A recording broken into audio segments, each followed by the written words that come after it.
Olá, sou Dalberto Gomes, estamos aqui para mais um encontro na Sala com Poesia Cult, uma parceria com a Sociedade da Ciência do Sentir. A nossa proposta é entrevistar um poeta e apresentar diariamente, no decorrer da semana, um dos seus poemas. Olá, eu sou a Marisa Queiroz. Queria pedir a você que se inscreva no canal, curta, compartilhe, deixe seus comentários e que também ative o sininho. Isso nos ajuda muito a prosseguir com esse projeto. E siga-nos no Instagram. Obrigada. Obrigado.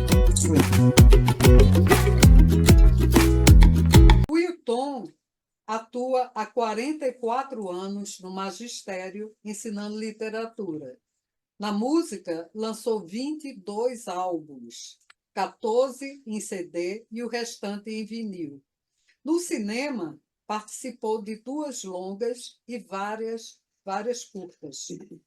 No teatro, sua carreira completa 49 anos. Na literatura, lançou 7 livros, 2 de poemas, 1 de crônica, 2 de contos, e um romance e um livro de textos teatrais, de sua autoria. Além de ser organizador de 2 antologias para a Confraria dos Artistas Absurdos e com a participação em várias outras. Também prefaciou inúmeros livros, inclusive biografias de beldades da TV e do cinema, assim como de outros escritores. Bem-vindo, Wilton. Bem-vindo. Obrigado. Uma honra estar aqui com vocês. Bom, para iniciar, então, a pergunta básica é essa. Como você iniciou a sua jornada como poeta? O que inspirou você a escrever poesia? É engraçado.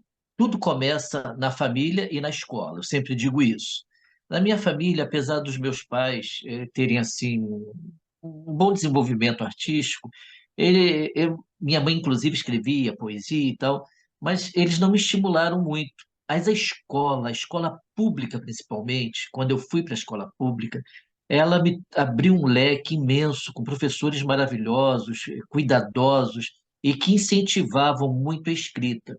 Então, eu acho que, desde o primário na escola pública, apesar de ter feito também escola particular antes de ir para a escola pública, também tinha um leque, né, que abria muito a literatura, mas eu acho que a escola pública me incentivou muito. Os professores incentivavam a escrita e eram professores muito dedicados, eles eram muito sensíveis e traziam essa sensibilidade. Então, eu comecei a escrever já naquela época, bem jovenzinho, né, com meus 10 anos e tal. E com 13 anos, eu fiz o meu primeiro poema. A escola vibrou, né? Eu estava no antigo ginásio, Ginásio Estadual São João de Brito, que hoje é a Escola Venezuela, aqui em Campo Grande. Então, todo mundo vibrou muito. E aí foi aos poucos, né? Mas eu acho que a carga mesmo de escrita de poemas foi na idade mais avançada. Uhum. Então, eu fico muito feliz, né? A Escola Venezuela, na Zona Oeste, é uma referência de escritores, professores, poetas. E eu tive o prazer também de estudar lá na minha infância. Mas, Wilton, quais foram dali da Escola Venezuela, né? A pergunta é, quais foram as suas principais influências literárias, né? Na sua vida, na sua maneira de criação, tudo isso. Quais foram as suas principais influências literárias, Will? Eu posso citar 3 pessoas. Primeira, professora primária, professora Laura Guimarães, e no ginásio, 2 grandes professores, professor João Fernandes Filho, né, que inclusive comecei no teatro com ele, né, ele que me levou para o teatro, para o cinema e tudo, e também o professor falecido, os 2 já são falecidos, professor Pedro José da Silva, um excelente professor de português que anos depois, muitos anos depois, já na década de 90, se não me engano, eu tive a honra de trabalhar com ele no Colégio Afonso Celso, isso ali na Moacir Bastos, né? A extinto Colégio Afonso Celso.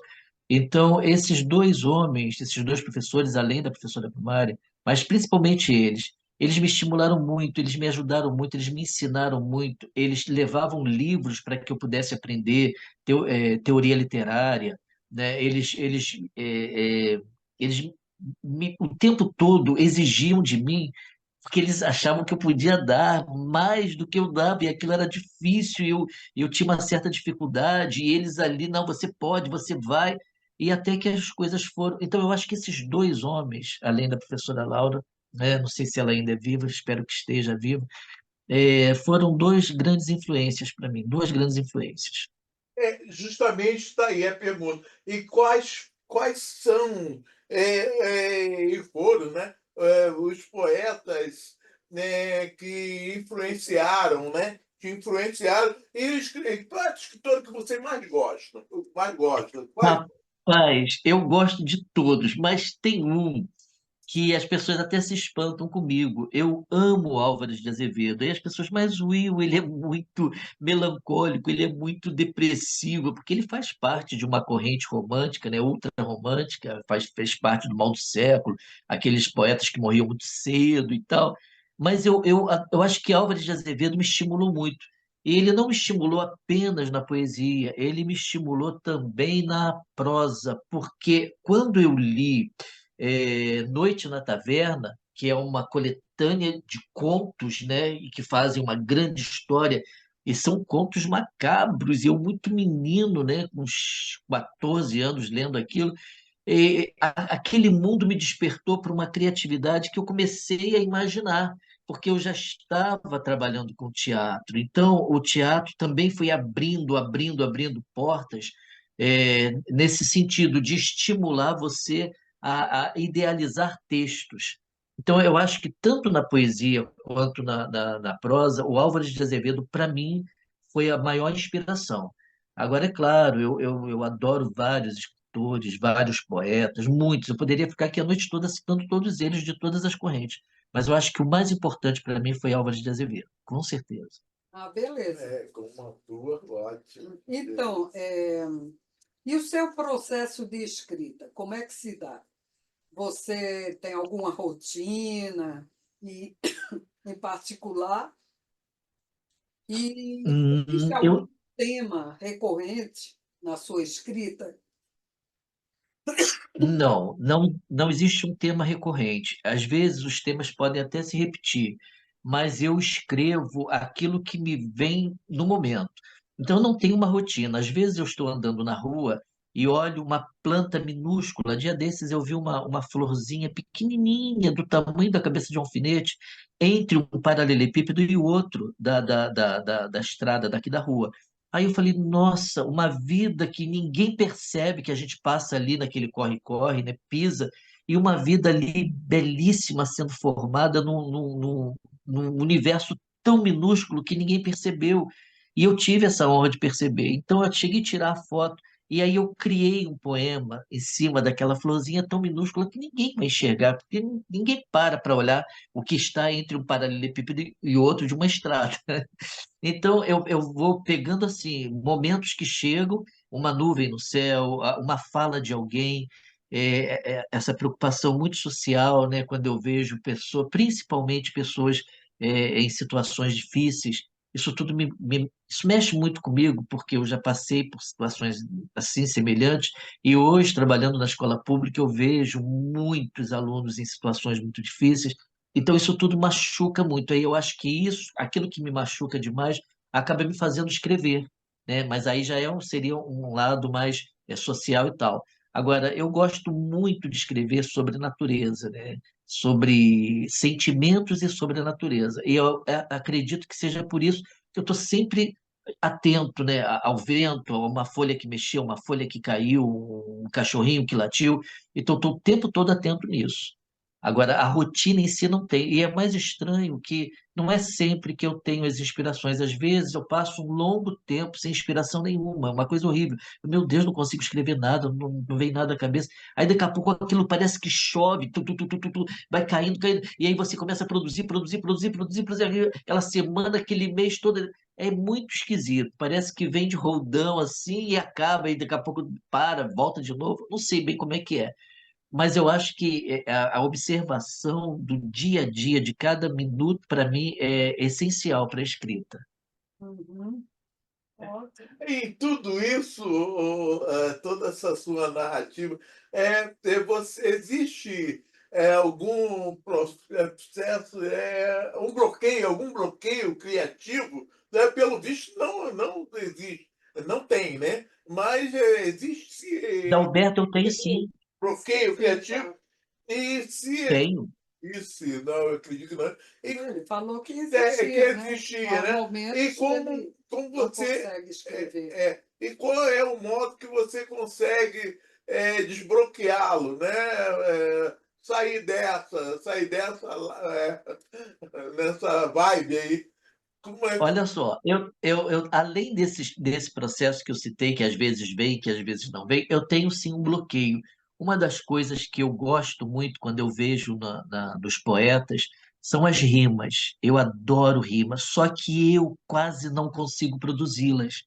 Às vezes surge, nossa, essa rima ficou maravilhosa e tal, eu deixei lá. Mas às vezes eu fico lutando para encontrar e não consigo. E aí o que que eu faço? Não consegui, é um bloqueio que eu não tenho, e procuro, alguma coisa que encaixa ali, eu não consigo. Aí eu guardo aquele poema, né, e deixo um tempo. Vou deixando, a hora que de repente eu começar a instalar de novo, vou lá, abro novamente o poema e começo a refazê-lo. Então, tem poemas que eu escrevo assim em segundos. Tem poemas. Eu já tive um poema uma vez que me custou um mês, e é um poema bobo, simples, que não tinha quase nada. Mas ele me custou um mês porque eu não sabia como fazer e porque também estava muito preocupado com a rima. Então, nem sempre eu consigo. Um dos maiores bloqueios meus é esse. Não consigo, nem sempre eu consigo rimar. Pois é, mas as pessoas, muita gente acha que todo poema tem que ter uma rima, né? E É, não tem. Às vezes, poema em versos livres são tão sim, harmoniosos como é, até melhores do que é. ter uma rima forçada, né? Sim. E o problema é que eu adoro rima, né? Então eu fico invejando a rima dos meus colegas. Ai, meu Deus, eu queria ter escrito esse poema. E a rima cria Você um gosta, né? tipo de fechamento, né? Fecha É, final assim Final primoroso, é um feliz. final feliz, primoroso, é. Rainha. É isso é muito inerente no poeta em si, que é essa. Wilton, é, falando sobre sociedade, o que que você acha que os poetas e a poesia têm alguma influência sobre a sociedade, influência positiva, mas ou negativa? Mas assim, em especial, você acha que os poetas e a poesia conseguem influenciar positivamente a sociedade, dentro da sociedade? Sim, por exemplo, eu acho que, quando eu sempre falo que tudo começa na escola, quando um professor preocupado com o melhor do social, ele utiliza a literatura para isso, você consegue influenciar e modificar pensamentos. É claro que nós vivemos num país e acho que no mundo, né? É muito difícil, muito complicado em todas as nuances, né, muito fragmentado e dividido em bandeiras, e ninguém está muito preocupado em solucionar. Na verdade, as pessoas ultimamente estão mais preocupadas em se digladiar, né? Todo mundo briga por uma bobagem qualquer e ninguém tem solução para nada. Mas eu acho que a poesia, até por essa sensibilidade, ela modifica sim. Eu lembro que na minha época, alguns compositores, né, os compositores, esses que escrevem músicas, e quando eu falo minha época, eu falo da minha época jovem, né? Esses compositores que escrevem músicas são poetas, né? e eles modificaram muito do meu pensamento. É claro que eu sempre tive muito cuidado, né? Porque eu sei que a letra ela te ajuda, mas ela também mata. Então, às vezes, o cuidado que eu tenho é o pensamento do outro que está chegando a mim e eu estou gostando daquilo, mas eu tenho que perceber se aquilo realmente é saudável para mim e, no caso da sociedade, para a sociedade. Porque alguns compositores acabam sendo muito tendenciosos, né? Puxando questões partidárias, levantando bandeiras. E acho que não é bem por aí. Eu acho que a literatura ela não pode escravizar ninguém a bandeira nenhuma. Eu acho que a literatura ela liberta, ela tem que fazer o homem pensar. Isso é bom, eu seguro. O que não presta, eu jogo fora. Então, o problema é que acho que ninguém está ensinando direito literatura nas escolas, porque os próprios, algumas pessoas, nem todos, que nós temos professores maravilhosos, né? Eu, ali no Raja Gabalha, trabalho ali há muitos anos, e professores, nossa, muito bons, mas alguns professores, até por essa questão partidária, acabam levando a literatura de forma errada. A literatura não é feita para você se associar a uma bandeira partidária, ela é feita para você falar sobre o que está certo, o que está errado, o que convém, o que não convém para você e para a sociedade, e se libertar disso. Porque, no fundo, né, essas questões políticas, elas são muito perigosas, porque, no final das contas, quando você vê, está todo mundo no mesmo balaio. Eles falam que estão fazendo pelo social, mas está todo mundo comendo caviar, né, tomando o Prosecco e dizendo que é pelo social. Eu tenho muito cuidado com essas coisas, sabe? Mas a poesia ela tem o poder de fazer o adolescente pensar. Eu acho que o público-alvo agora, nosso, né, na minha idade, é realmente a criança e o adolescente, porque a minha geração tentou fazer, mas não conseguiu. Então vamos ver se as novas gerações conseguem melhorar isso daí. Peço a Deus que sim. Né? Sempre há esperança. Will, você foi aí primoroso aí na sua resposta e que contempla uma pergunta que eu iria lhe fazer. Mas mesmo assim, eu vou aí jogar duas perguntas em cima. Né? Você falou na escrita e a pergunta que eu iria fazer é quais os seus planos futuros como poeta, se você tem é, algum projeto futuro em cima da sua literatura, como também, Will, você falou aí na influência, né, sobre a influência aí política, aí em cima das escritas, tudo bem. Eu gostaria que você, eu estou criando aí esse ênfase todo, e também você junto aí falasse um pouco aí do seu trabalho que você faz aí na escola, em cima do absurdo, né? Isso. Interessante dessa coletânea que tu faz em cima da poesia do absurdo, mais ou menos isso. Por favor, fale um pouco sobre isso e sobre todo Sim. esse Projetos projeto futuros. aí do futuro. Por favor. É. Olha, eu vi, Dalberto, é engraçado. Eu, quando jovem, eu pensava muito no futuro, fazer isso, fazer aquilo. Hoje, depois dos entas, entas, entas, entas, eu vivo o dia de hoje. Então, eu tenho assim um projeto para esse ano, né? É claro que eu quero viver muitos anos, muitos. Peço a Deus que me dê muita vida, né, com saúde e tal. Mas o projeto que eu tenho, ele é um futuro mais imediato. Então, por exemplo, eu tinha muita preocupação em Campo Grande em montar uma confraria, né, num espaço que pudesse abrigar todos, aberto a todos. E aí eu comecei a procurar, né, com amigos meus e tal, e a maioria, eu até entendo, pessoas que vivem de seus espaços, então era necessário cobrar, e isso é natural. E eu não estava bem procurando isso, eu queria um espaço que fosse de graça, né, porque eu não tinha como pagar, e que pudesse abrir para todas as idades, para todo mundo, sem discriminação de nada. Aí procurei, não achei. Aí conversando com o diretor, professor Ricardo Sommer Couto, que é o diretor-geral do Raja Gabalha, Colégio Estadual, professor Fernando Antônio Raja Gabalha, aí ele falou para mim, Will, você tem um espaço sim, você tem o auditório do colégio. Aí eu falei assim, mas é um espaço que eu preciso num horário que a escola não funciona, que seria o sábado. Ele falou assim, por isso não. Você veja bem, é um dia de folga dele, né? Um dia que ele tem que dar atenção para a família dele e tal. Eu abro a escola para você. Então, nós abrimos a escola pela manhã, uma vez por mês. Antes da pandemia, ocorriam 2 encontros por mês. Depois da pandemia, nós passamos a um encontro por mês. É um sábado, né, em agosto deve ter, é aberto a todo mundo, todos podem ir, todas as formas de arte. Então, nós temos ali atores, fotógrafos, escritores, dançarinos, tem a arte da culinária, tem muitos escritores, cantores, tem tudo, tudo que é forma de arte, arquitetos e tal. E aí as pessoas congregam, confraria dos artistas absurdos, as pessoas congregam ali naquele momento. Uma apresenta o seu poema, outra apresenta o seu canto, outra apresenta a sua arte e tal, e todo mundo troca ideias e tal. E ali nós temos alunos, ex-alunos, as pessoas os artistas de Campo Grande.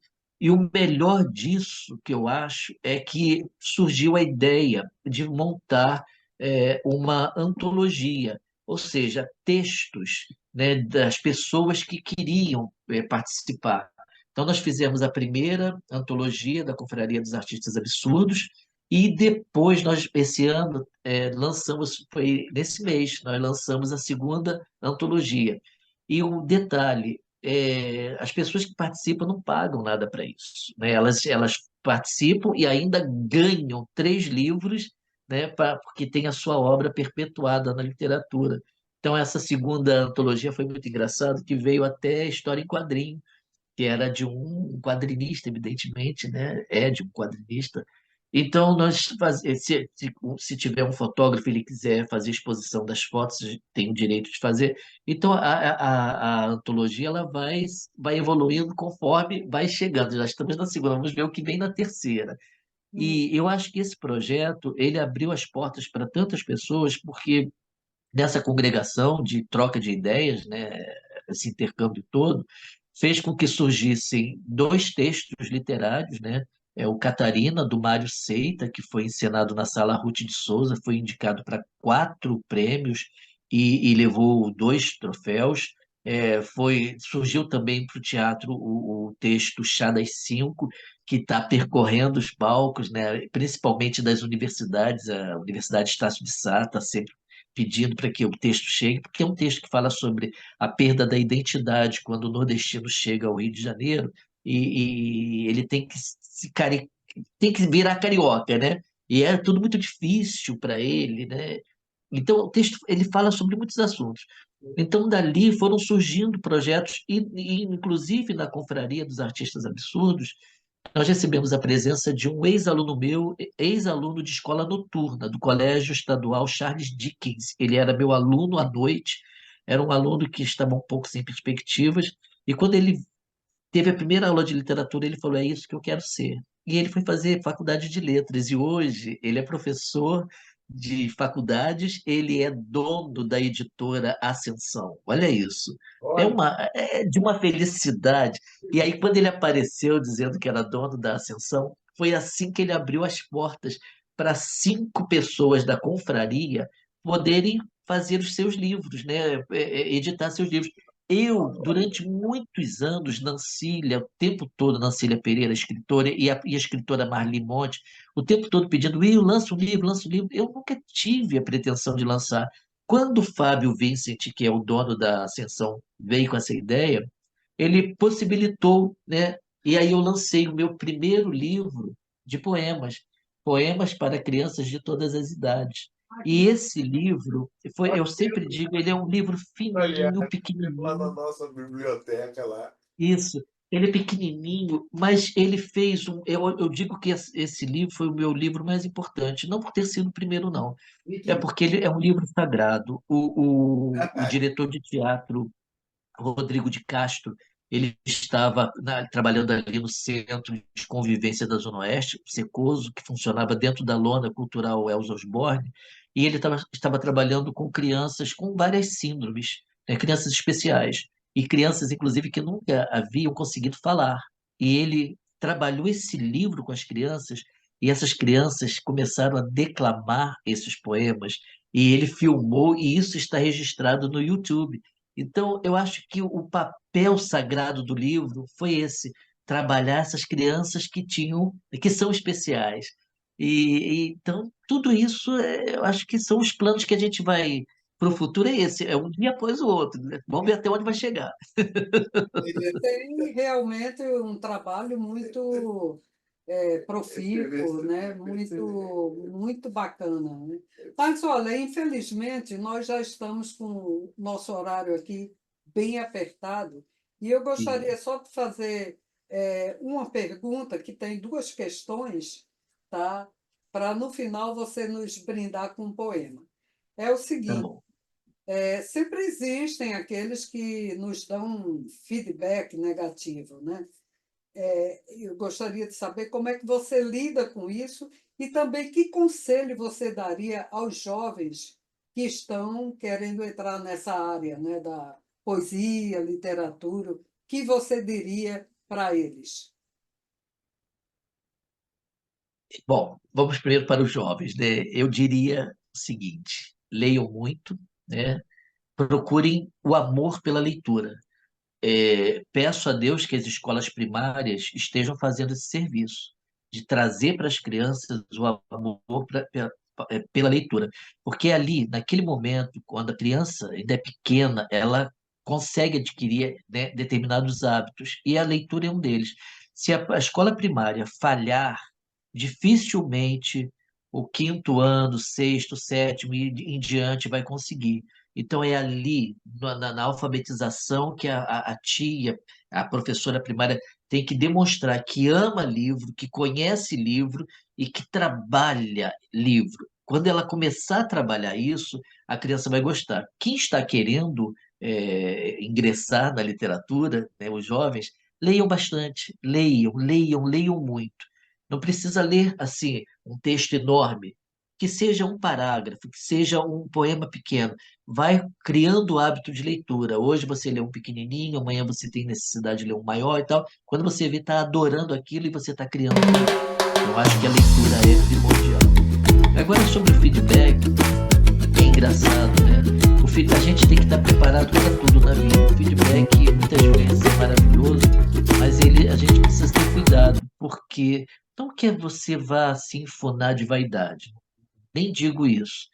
Ainda mais na minha idade, né? Então, eu acho que quando você tem um Joga feedback, você tem que perceber que aquilo, é, por melhor que seja, ele está servindo para você melhorar mais, né? Porque se recebe um feedback maravilhoso, então está tudo muito bom, aí você acaba estagnando. Então, sempre que eu recebo um feedback bom, é claro, eu agradeço, fico feliz, mas eu tenho que melhorar mais. Isso aqui é a visão desse, mas quem sabe o outro pode achar que aquilo dali não está tão bom assim. Então, acho que é um cuidado que a gente aprende depois que passa dos 200. Porque quando você é muito jovem, tudo. você quer as loas, você quer o louvor. Ah, que maravilha, não sou do nada, cara. As pessoas diziam que era, mas falta muito para chegar lá. Então, acho que aí vem aquele questão do plano do futuro. Eu acho que todo dia, né, é melhorar um pouquinho mais. Às vezes termina o dia e falo, opa, isso foi super legal comigo. Às vezes eu falo assim, meu Deus, deixei de ser um pouco melhor, né? Deixei de fazer o que eu poderia ter feito bem. Então, seja em qualquer ramo, né? Em qualquer coisa da vida. Então, eu acho que é isso. Eu lido assim, mais ou menos, com o feedback todo. Mas a juventude. Maravilhoso, você vive, né, toda a tua efervescência, né? Esse feedback, além do mais, você como cantor, né? Ator, cantor também, né? Essa tua vida de lidar com o público em si, mostrar sua arte, Eu sou teu fã, cara. Eu sou teu fã e amigo de vários artistas de renome aqui do cinema, não só do cinema, como da vida teatral, etc. Eu sou muito feliz em tê-lo como amigo e ter aqui participando aqui no nosso, na sala com poesia. Agora, meu querido, infelizmente nós estamos encerrando essa entrevista, né, com uma grata satisfação, e queremos agora um poema seu. Né? Por favor, nos brinde agora com um poema seu da sua grande vida aí literária, como tudo isso que eu expliquei antes. Eu vou ler um poeminha do livro, né, das crianças, né, poema para crianças de todas as idades. O nome do poema é Bem Te Vi. Reza a lenda, e pouca gente sabe, que um pássaro lindo de canto maravilhoso foi engaiolado por um bruxo odioso. Vovô Isaías, preto velho tão bondoso, com a ajuda de um anjo, libertou o pássaro tão formoso. Depois de liberta, a linda ave começou a sorrir e cantou: bem te vi. Vovô Isaías chorou de felicidade, pois sabia que para sempre seria lembrada a sua bondade no canto do bem te vi que expressa essa verdade. Que Bem te vi, lindo, lindo, lindo. bem te vi. Oh, Will, Wilton, agradecemos muito Wilton. a sua entrevista, foi maravilhosa. Ô, Gostamos rapaz. muito de conversar com você. Pena que nós temos aqui um tempo e que a gente não pode ultrapassar muito isso, Eu entendo. mas foi E eu ótimo. agradeço muito. Foi uma honra estar com vocês, Dalberto. Você é um querido. As pessoas aqui de Campo Grande te adoram, isso aí você sabe, todo mundo sabe também. Obrigado. E maravilhoso estar com vocês. Sou de uma eterna gratidão. Eu acho que Deus abençoe bastante esse trabalho de vocês, porque isso chama-se generosidade, divulgar o outro, né? E não é qualquer Obrigado. um que faz. Só pessoas grandiosas fazem isso. Muito obrigado. Um beijo para todo mundo que está aí presente hoje Avisando a também. todos que ele vai estar nas nossas plataformas, né? YouTube, Instagram, Facebook e outras mais, não é? Essa entrevista vai estar lá e ele vai estar com um poema por dia, Nossa, durante uma semana inteira. Então, os Opa! fãs dele e todos aqueles que querem conhecê-lo melhor, aproveitem, hein? Tchau, Wilton. Tchau, Wilton. Obrigado.